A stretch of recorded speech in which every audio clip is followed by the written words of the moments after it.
రామారావు గారి విగ్రహాన్ని మన గ్రామంలో ఈరోజు ప్రతిష్ఠింప చేసుకొని అందులో నన్ను భాగస్వాములు చేసుకున్నందుకు మీకందరికీ జన్మధర్మాలు ఉంటానని చెప్పి నేను తెలియజేస్తున్నాను. దాంతో పాటు ఈ రోజు హెలికాప్టర్లలో పూలు ఫస్ట్ టైం చూడటం, ఎప్పుడు చూడలేదు హెలికాప్టర్ మొట్టమొదటిసారి చూస్తున్నాను.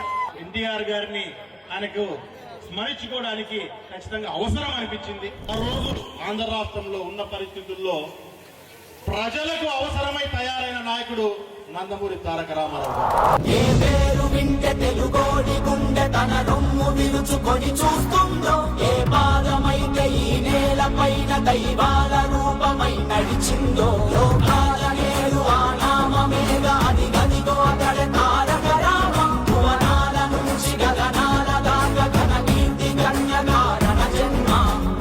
వజ్రాలు వెలిసినట్టు ఆ నవ్వు వెలుగు చూడు, ఒళ్ళంత కళ్ళు చాలవే.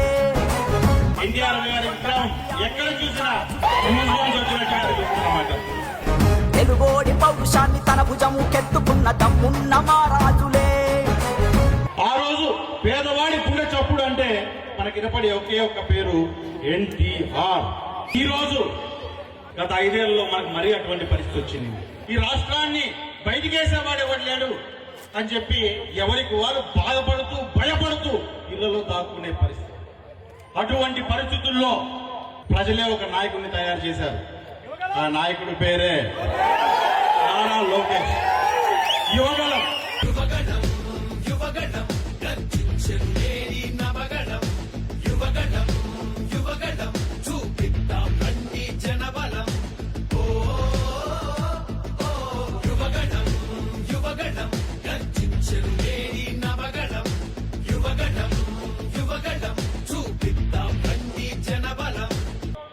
ముఖ్యంగా నందమూరి తారక రామారావు గారు మొట్టమొదటిసారి ఈ రాష్ట్రానికి విముక్తి ఇచ్చిన రోజు అంటే జనవరి 9వ తారీఖు 1983. ఈరోజు మొట్టమొదటిసారి మనకు నందమూరి తారక రామారావు గారు ముఖ్యమంత్రిగా ప్రమాణ స్వీకారం చేసిన రోజు. అంటే ఈ రాష్ట్రానికి పట్టిన పీడా దరిద్రాన్ని పారదోలే రోజు.